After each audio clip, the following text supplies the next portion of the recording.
If you are looking to make the fluffiest melt-in-mouth idlis, this is the only recipe you need. Ever since I learned how to make this from a friend 10 years back, I have never made it any other way. We will start by adding a rice rava to a bowl and wash this 3-4 times with water until it turns clear.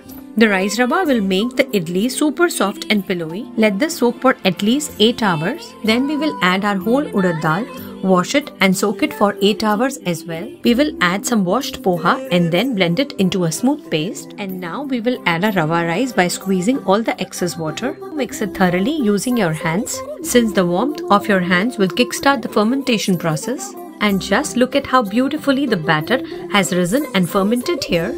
We will add in the salt and adjust the consistency of the idli batter, and now it's time to steam.